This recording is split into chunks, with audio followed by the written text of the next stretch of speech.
Hello, everybody.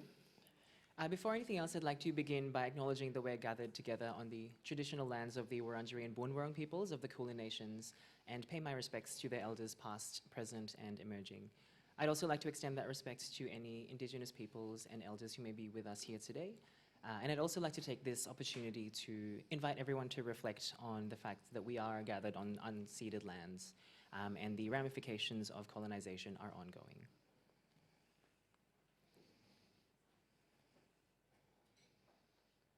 So hello again, thank you for coming to Digital Futures, the exciting second event of a special series co-presented by the Other Film Festival Arts Access Victoria and the Wheeler Centre with the support of the City of Melbourne and Screen Australia.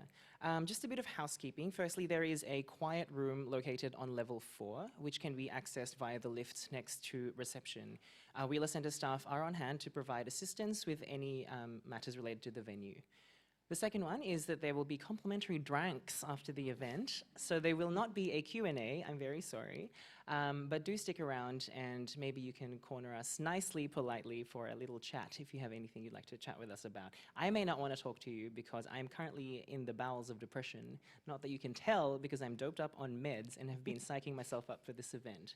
So if I scoot off, do not be offended. So, my name is Adolfo Ranuez. If you don't know me, yeah, we're going to have a problem, but that's okay. You can figure out who I am. I have a website, adolforanuez.com. If you do know me, you've probably heard that joke before, but I don't know, it seems to land every time, so that's okay. Who am I? I'm the editor of Australia's oldest film and media magazine, Metro. I'm also a freelance writer, speaker, and dancer. I'm also the haver of various mental illnesses, which I've written about. If you Google my name and the lifted brow, there's a beautiful recent piece where I talk about dance and mental illness. I'm joined today by two incredible, beautiful luminaries. To my immediate left, I've got Eliza Howe. I was going to call you Elizabeth. How rude. Oh my God, I'm fired. Fire me now. Eliza Howe, who is a producer and musician whose work includes music for TV shows Awkward and Teen Wolf and feature film Swallow, the podcast series We've Got This, and ABC Me episode And Then Something Changed.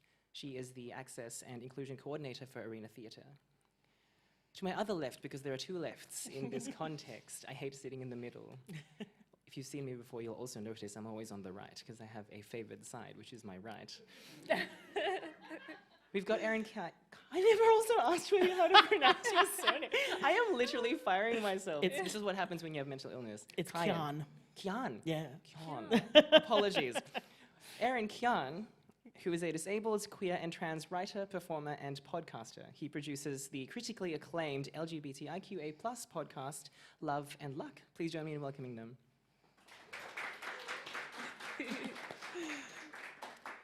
Also, acknowledgements to our Ausline interpreters for tonight, Teal and Amber, whom they have names that are both colors, totally unplanned, but enjoy. So I was trying to think of a way into this topic, and I was reminded of my long-running relationship with the festival.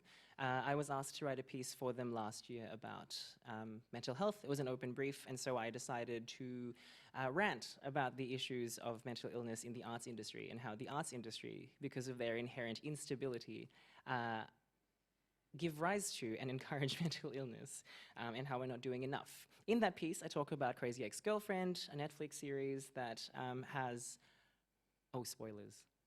Whatever, it's fine, you can deal with it. It has depictions of borderline personality disorder, which I also have, and then that led me to think about Silver Linings Playbook, which has some sufficiently acceptable constructive depictions of bipolar disorder, which I also have.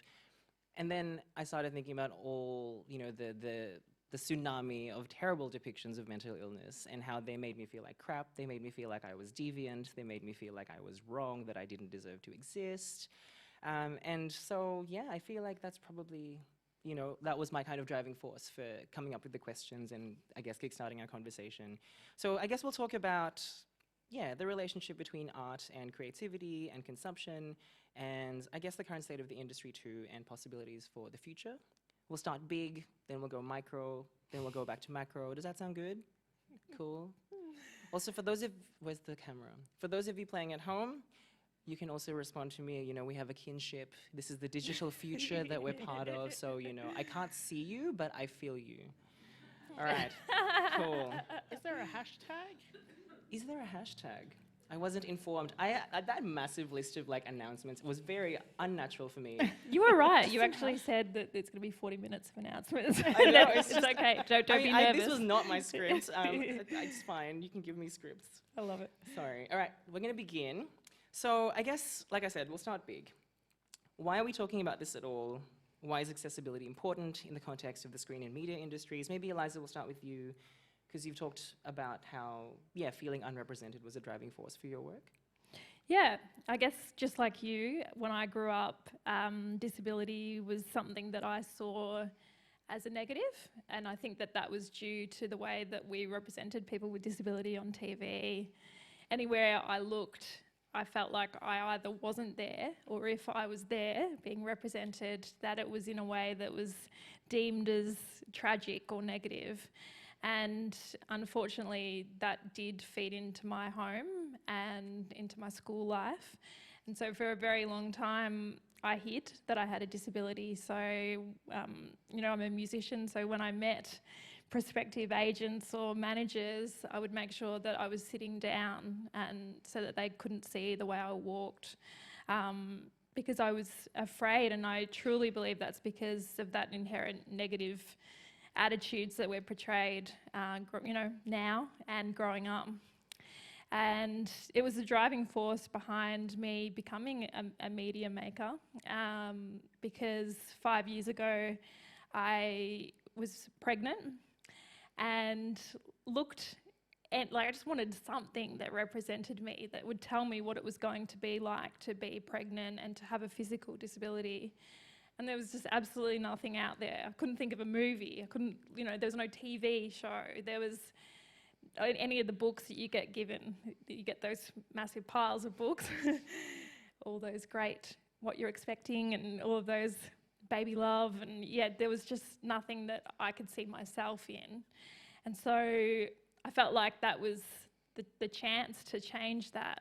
And so I made the podcast series, We've Got This, which interviewed loads of parents all around Australia, sharing their stories about what it means to be a parent with a disability, in the hope that that would then, you know, when somebody was thinking about having a child or was pregnant or as a mother or father, would feel like their story was being told and shared.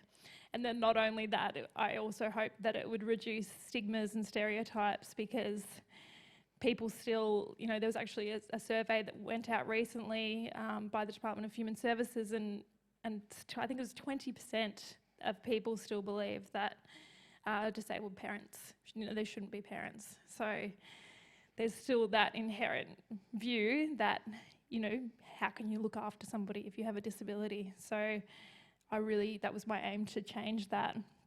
And for some reason I felt like it was the right time, because, yeah, and I guess that's probably why I feel like I can talk about disability now, even though, you know, some of my family is still ashamed of that. I felt like I was held by, you know, I guess some of society, because we are talking about it. It is time to make change, and I felt held, and therefore felt like I could talk about it, and now I cannot stop talking about it. It's taken over my life. I don't even feel like writing music anymore. I just want to talk about disability. That's a mood. Maybe I'll sing about disability. That's it. Then I'll be able to do both.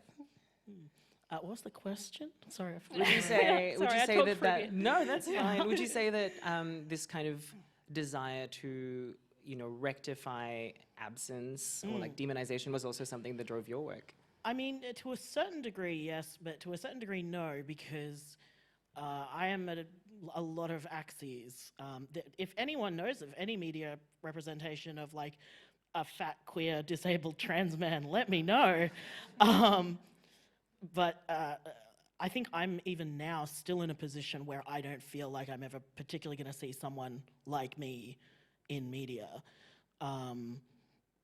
for me, I'm a lot more interested in it from the other side of things, from the artist perspective, because, you know, we're here because disabled artists already exist. We're all already here making things, but we're not nearly as much a part of the mainstream arts industry as we are proportional to the population. And, you know, the mainstream arts are still very inaccessible. And I think one of the great things about the digital future, about the internet is, you know, we have an audience now, we can connect now. My art wouldn't exist without the internet. All of my stuff is online. I connect with people that I work with via the internet. So yeah, like for me, I guess it's coming from sort of the other direction of like, the representation will come eventually if there's enough of us in the writer's room, you know? But at the moment, we're not even on the same block as the building that the writer's room is in. And I think that, yeah, I would like to see a little bit more focus on working with disabled artists. Because I think if we do work with disabled artists, we will see a solution to this. Because we will write about ourselves, and we will create works about ourselves. And it kind of solves both those issues at once, yeah. So talking about the way that, you know, we're talking about representation and being present on screens, being present in art forms. I'm going to quote the indefatigable Stella Young, the late Stella Young, who in a 2014 TEDx talk said, "I'm not your inspiration." Thank you very much.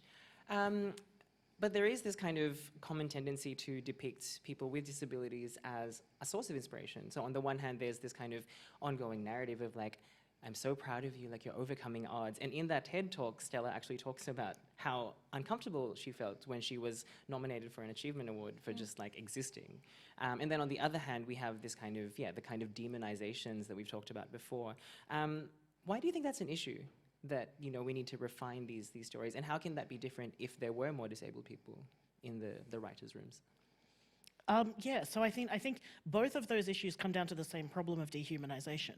Like, it's easy to look at someone as either an inspiration or as a sort of burden or whatever the bad stigma in particular is being used at the time, because goodness knows there's a lot of narratives.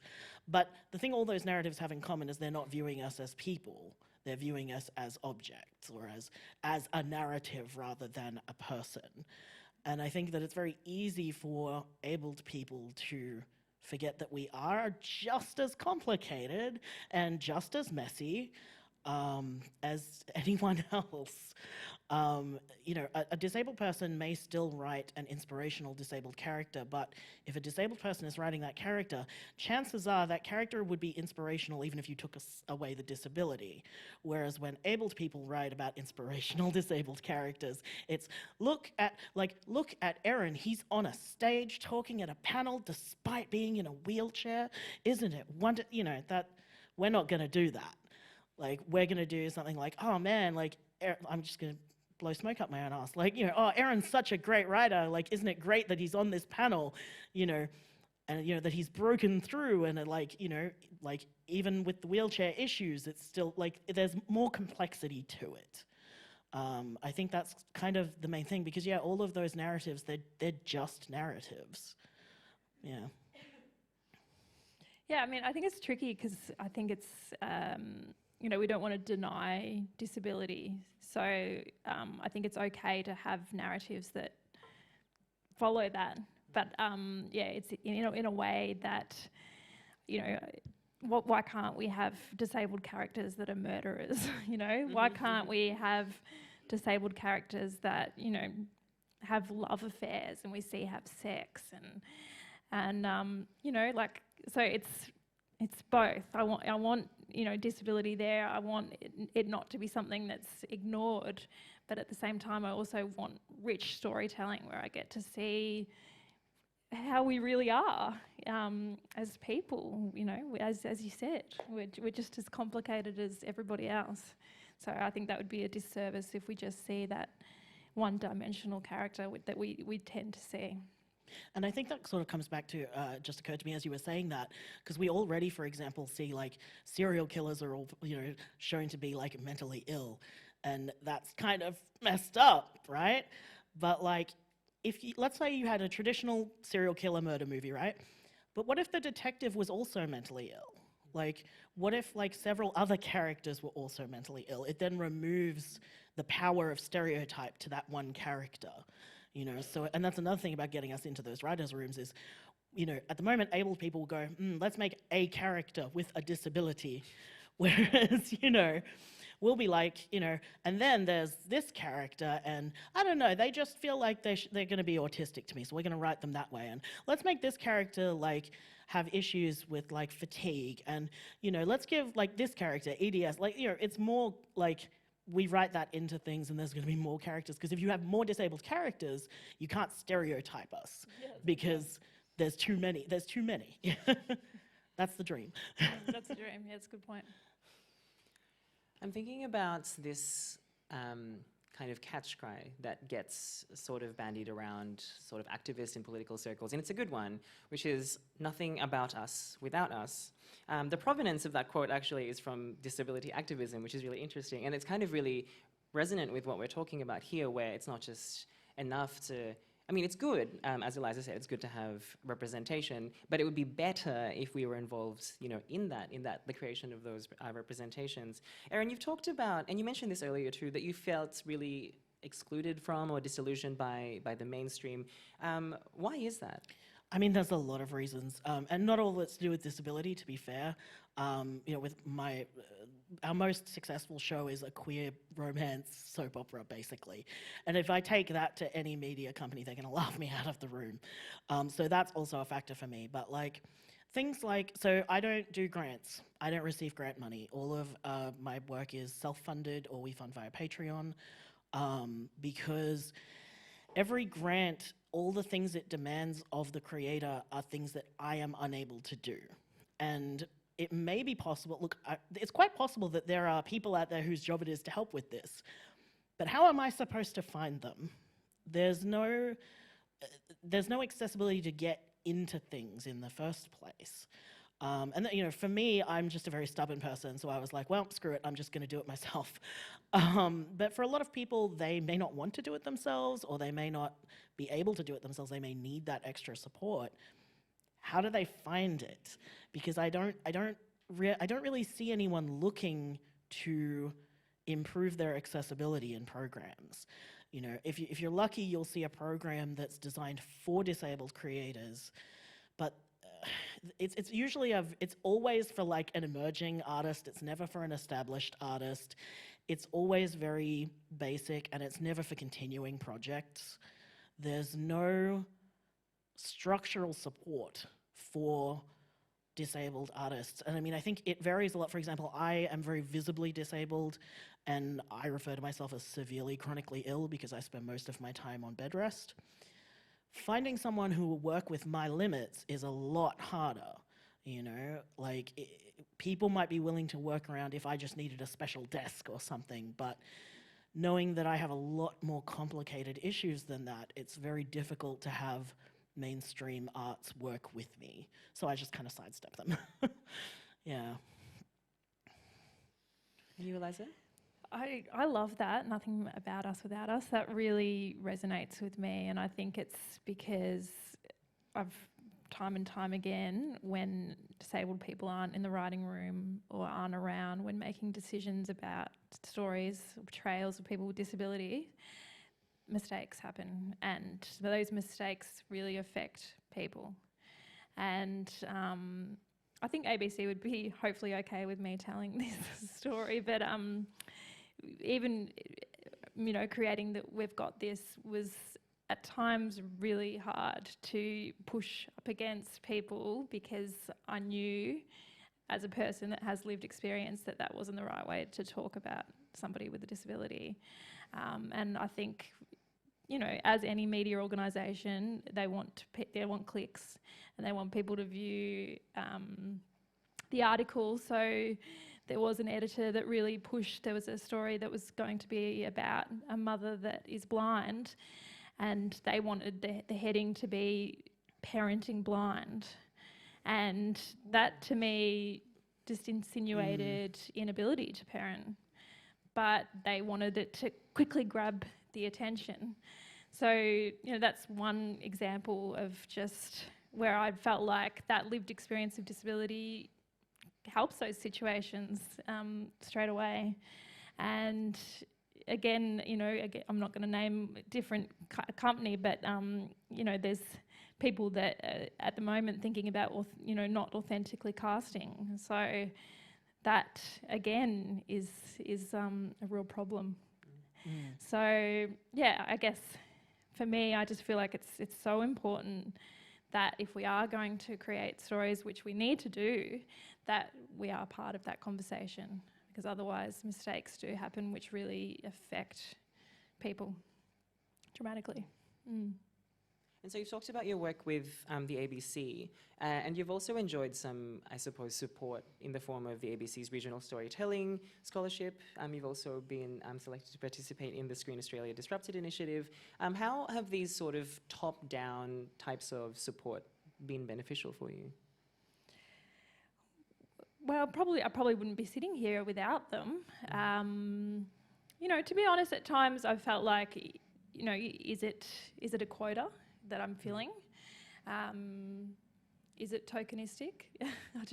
I have felt that personally at times, but then you get to know the people that are behind those ideas, and you get to know the human, and feel very supported in creating these stories. So that's when, it's felt like actually a really incredible thing for me.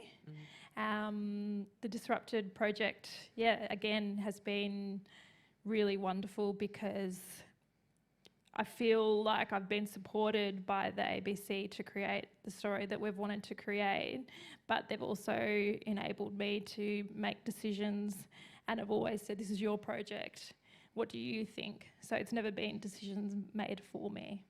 And I think that that's really important and vital, actually, if you're going to get somebody to, that has a disability to create stories around disability, that you then listen, because sometimes that doesn't happen. But I've definitely felt through the Regional Storyteller with We've Got This podcast and with Disrupted that I've been listened to, and my advice has been listened to. So, it's been a positive project, both of them.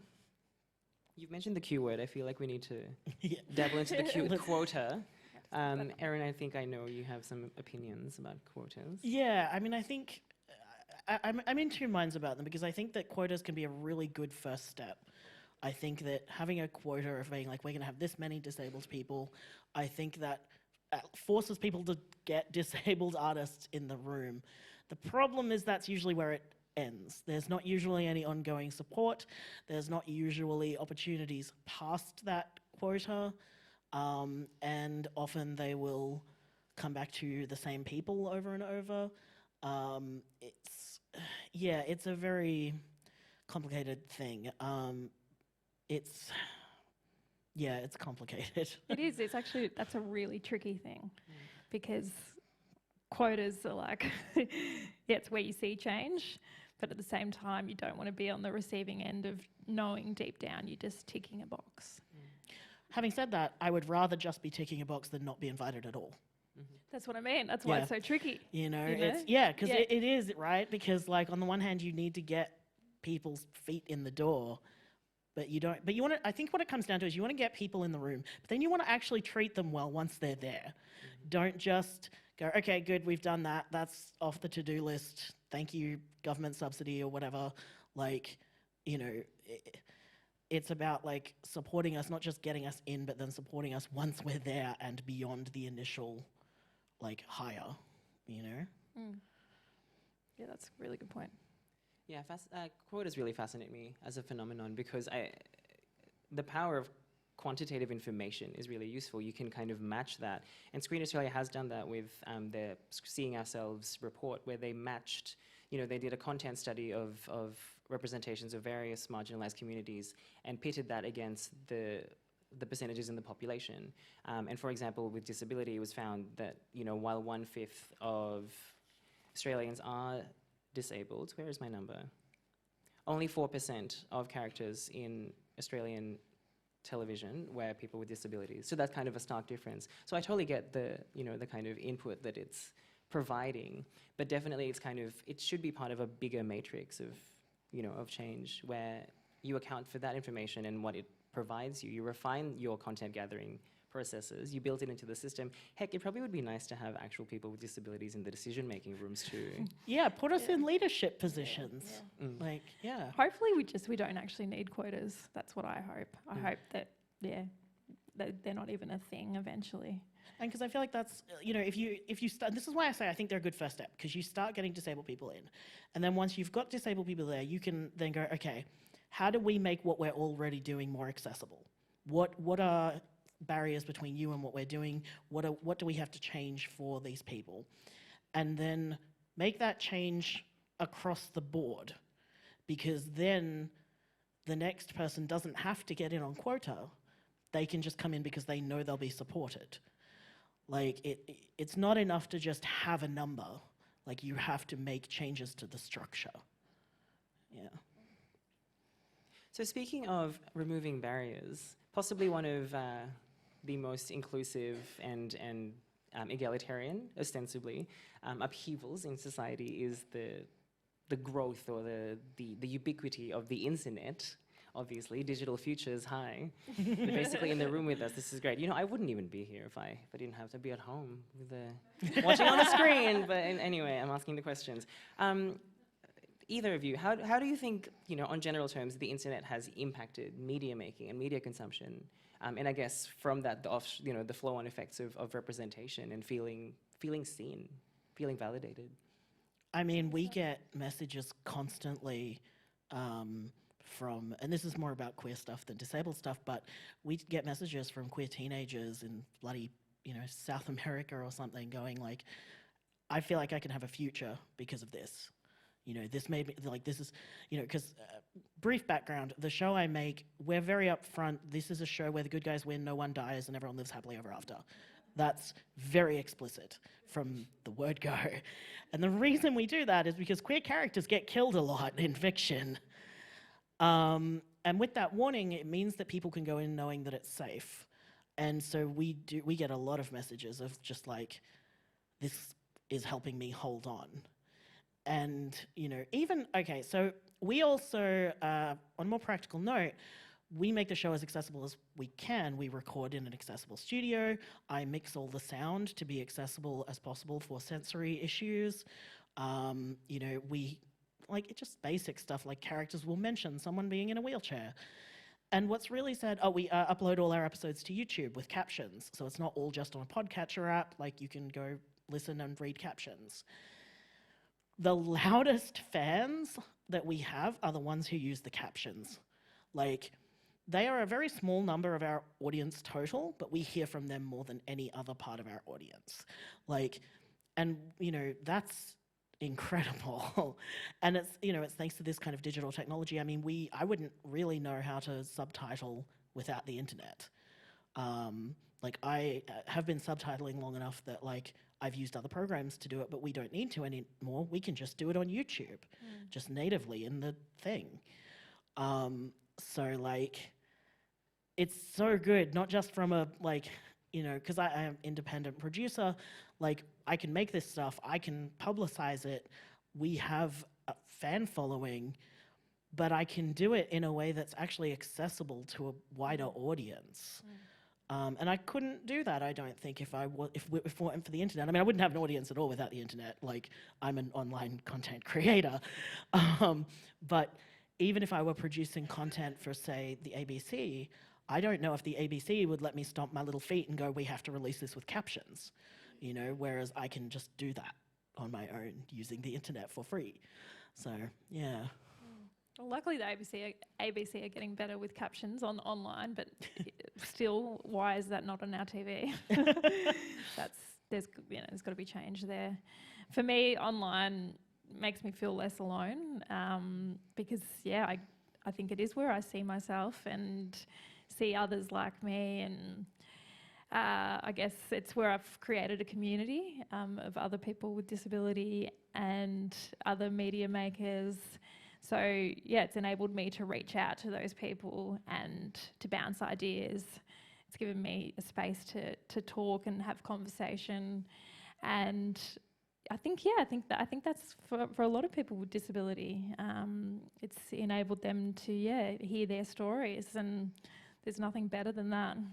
So I think it's fantastic. Yeah, and I mean, I can't work in an office. Like, I literally can't. Like, I'm not being cheeky, I literally can't. Like, I spend most of my time lying down. I have my computer set up over my bed. I do my audio editing with my cat sleeping on my shoulder. Like, you know, like, I literally couldn't do this without the internet, without this technology. I would just do what I did when I was a bedbound teenager, which is just read a lot of books and not be very creative and be super depressed about it. Yeah, I think the internet's really good for disabled creators because we don't have to answer to anyone. We can just put it out there. Yeah. You have an idea and it's like, okay, let's do it. We don't have to actually seek advice or approval of, big companies, or it's empowering. And you've both worked in podcasting, which is a really interesting medium. Full disclosure, I am not too big a fan of podcasting, but that's fine because we're humanizing this discussion. Also, hello, Film Festival. We're podcasters. Well, this is the interesting thing is that we're talking about podcasting, which is it's a solely oral medium. There's no real visual component. And yet we're talking about it in the context of media because I suppose everything is converging in a way. But yeah, I mean, how did you get into podcasting? Why did you get into podcasting? It's cheaper to make a podcast than a TV show. Absolutely. I'm only partially joking. I mean, I am genuinely very passionate about the medium, but when I first started looking into it, when I first started creating the show, I knew I could create a podcast with my money. I couldn't do this. If I wanted to make a web series, that would have cost thousands of dollars that I did not have. And which not to imply that podcasts are free, they are still quite expensive to make. There's a lot of talk in the podcast industry about how it's, a low barrier entry and anyone can do it. That's not really true. It is still expensive. You still need good equipment. You still need a lot of things, but it is substantially cheaper than a lot of other, especially traditional media. Honestly, I think the next big web series hit is going to be on TikTok. It will though, right? Yeah. That platform's taking off significantly. It's really good. I love TikTok. But yeah, it's cheaper. I can still do what I want to do in podcasting. And it's great because I'm the sort of creative that really likes a challenge. So if it's okay, I'm going to because I make fiction shows. I don't do the usual conversational podcast. I don't do true crime. I do a queer soap opera. But, the great thing about that is okay, how do I make this interesting? How do I get across everything I want to get across with only audio to work with? Those kinds of challenges are really interesting to me. So that really drew me to podcasting as well. And it's free. Podcasting's free. You can just listen to a podcast. And that also really attracted me. I'm very into that sort of punk self-publishing thing. You don't have to pay to listen to, some podcasts, Marvel, you may have to pay to listen to, but the majority of podcasts you don't. And so I really liked not just that it was easy for me to publish, but that anyone could listen to it and I didn't have to ask for their money first. Because again, I make stuff for very marginalised people. Our fans are at very high risk of financial insecurity. So them being able to consume my content without needing to pay for it is actually part of why it's successful. Yeah, I got a bit off track there, sorry. No, but yeah. Take it any way you want to. Podcasts, good, I like them. What about you, Eliza? Well, for me, it was natural because I'm a musician. So I started off writing on piano and then singing and then wanted to record my demos. And so I learnt recording software. And so I guess I've always been in love with audio. And so it felt quite natural to move in that direction. And the first series that I did was the parenting series.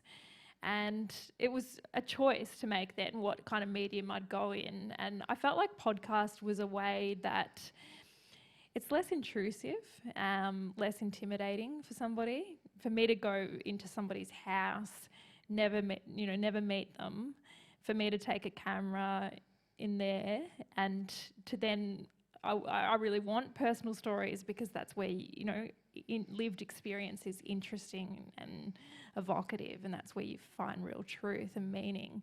So that to me felt like a way that I could make that person feel comfortable whilst also getting great stories. So that was, a deliberate choice.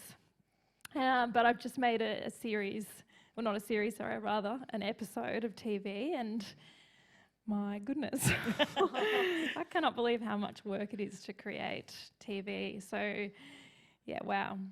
I think TV and film, if any of you are in that industry, I take my hat off to you, because it's so much, I feel like it's a lot more work to create a 20-minute episode of TV than 8-part series, audio series, really. It's, a lot of work. But, you also see the benefits of that as well. So now I'm really loving both mediums.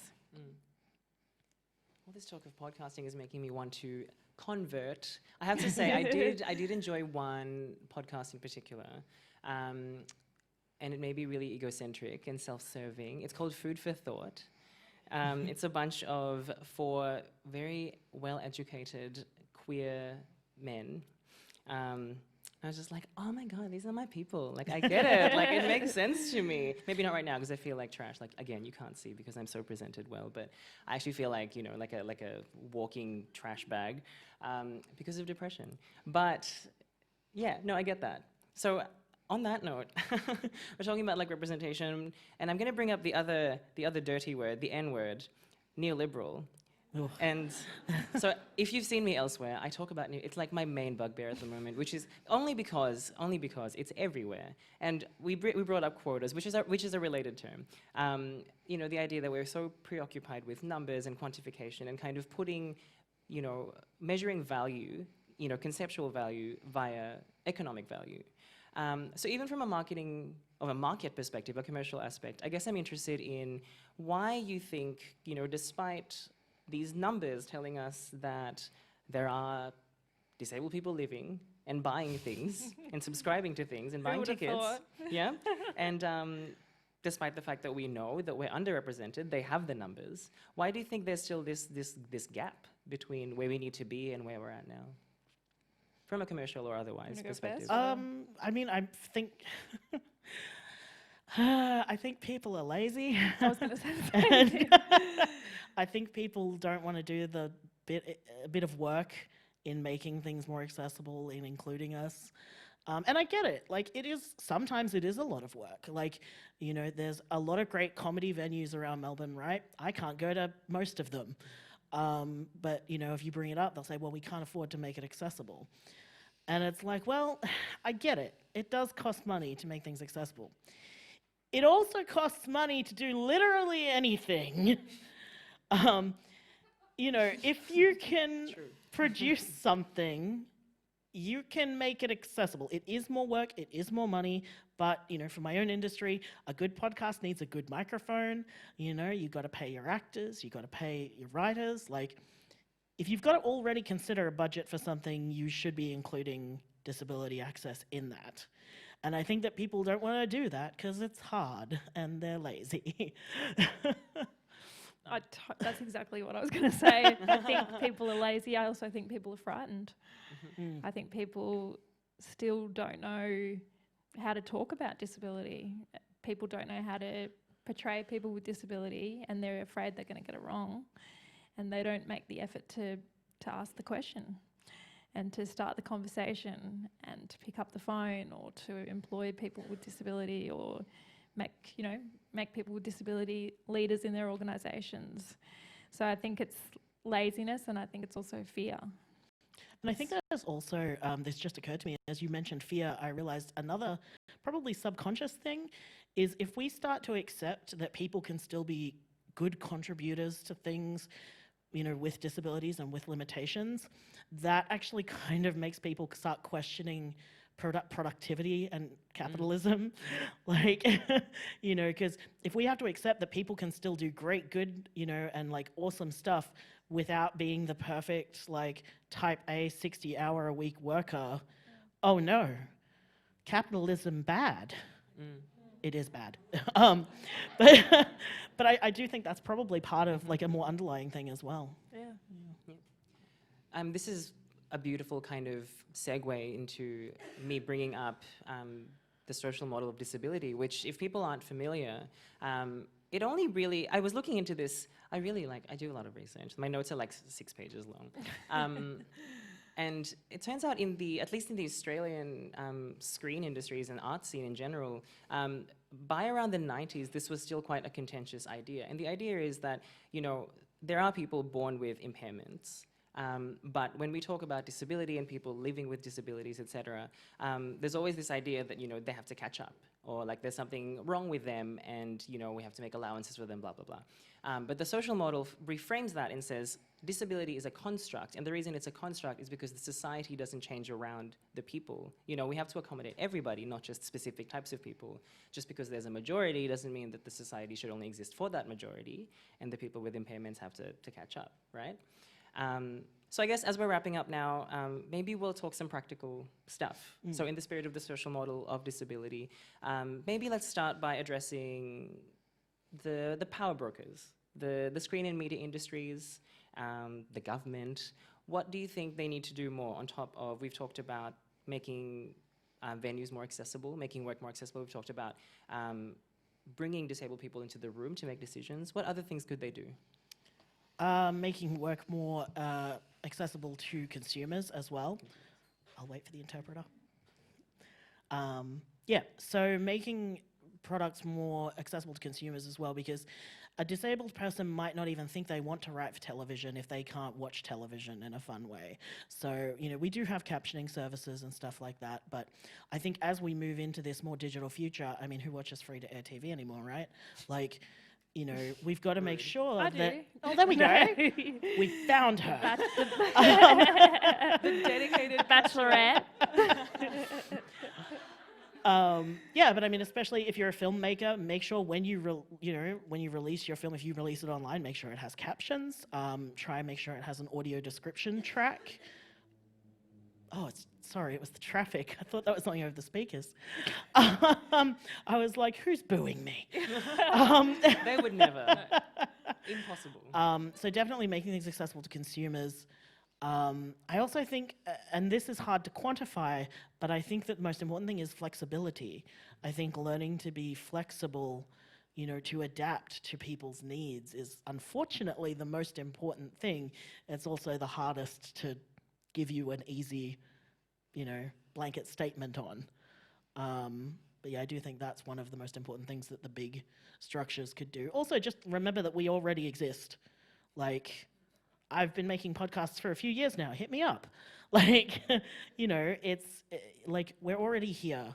Like, if you look for us and you work with us, we can do great things. You just have to, like, welcome us to the table.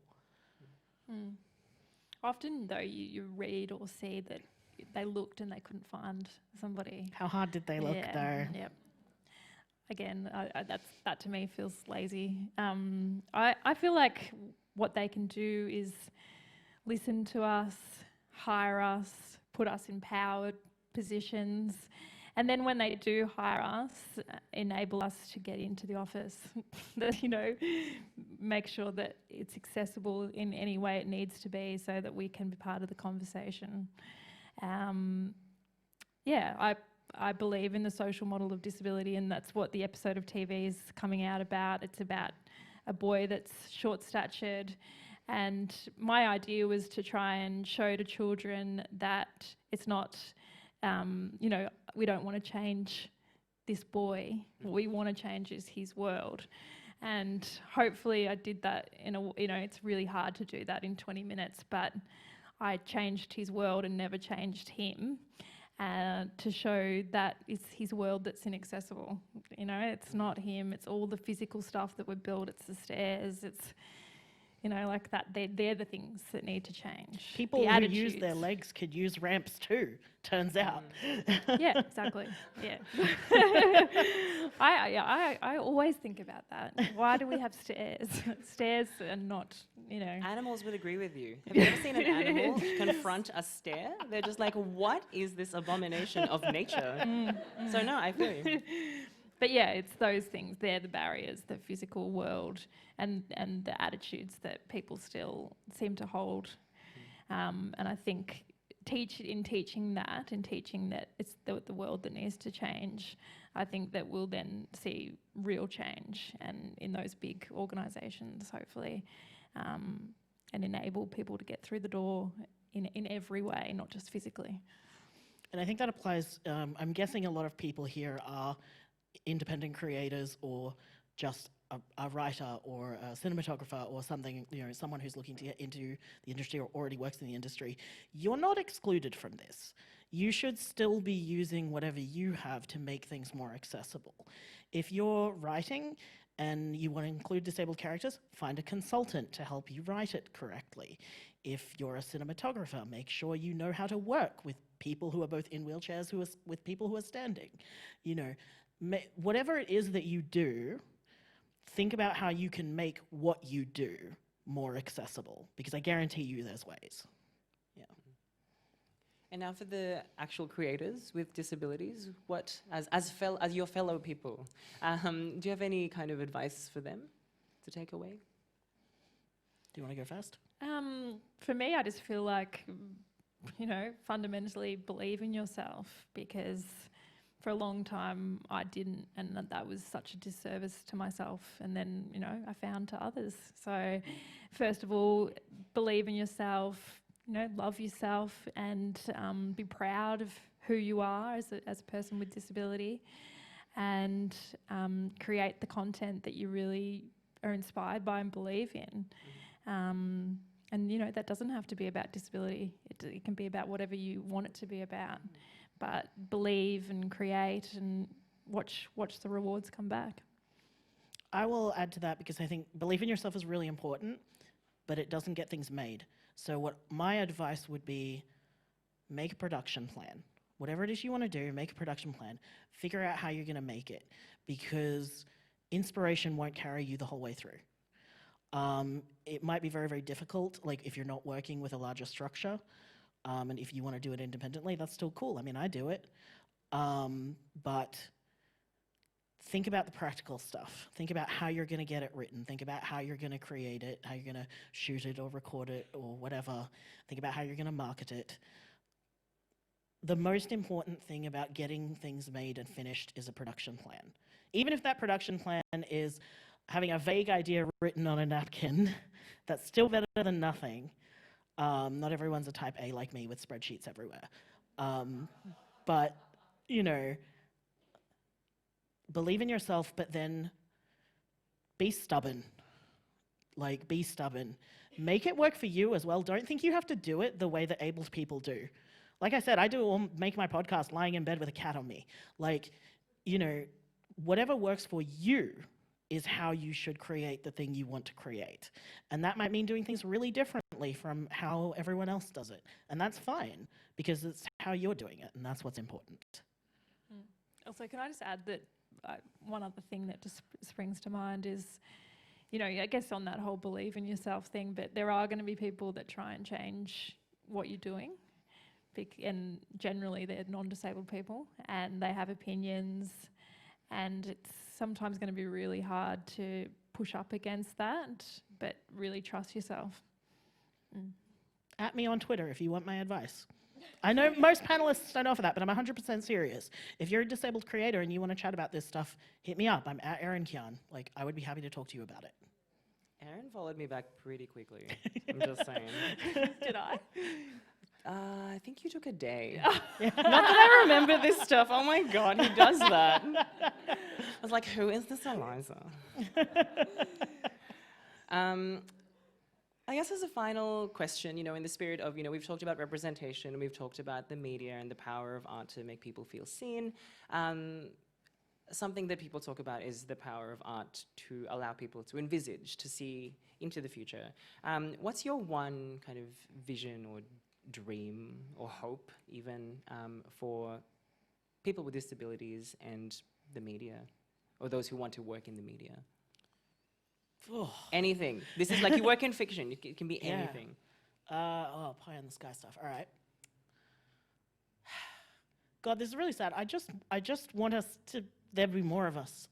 I just want there to be more of us. I want to flick through a arts festival, like, what are they called? Program, thank you.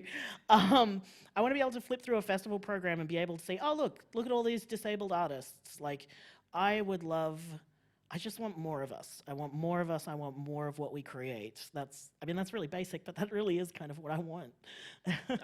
Similar, yeah. I guess if you're thinking about the future, you think about young people. And I think that would be the most important thing for young people to turn on the TV and say, oh, that's someone that looks like me. Or, I feel like that's someone that represents me. And there's nothing more powerful than that. That's why we love TV. We see ourselves. That's why we love film. That's why we love podcasts. And that's what I want. I want those young people to see themselves.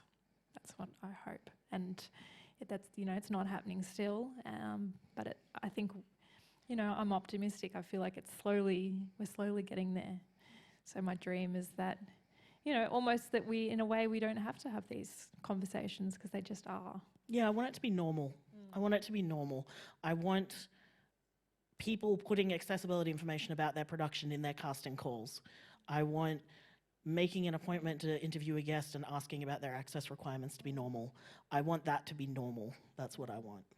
And a music stage as a musician where I don't have to be pushed up on the stage. Oh my God! Look how good the Wheeler Centre is. Yes. I can be on the stage. Yep. Yeah, these things. Nice. I think we're going to end on that note, thinking about digital futures, and let's make the future happen, shall we? Yeah. Please join me in thanking Erin and Eliza. Also Amber and Teal. And thank you to our moderator, Adolfo. Yes, thank you. You need to make the clap sound louder so the people at home don't realize. Just another announcement, sorry. Our next event in the series, Leading the Charge, Climate Change, Disability and Storytelling, will be taking place on Wednesday, the 27th of November, 6:15 p.m. here at the Wheeler Centre.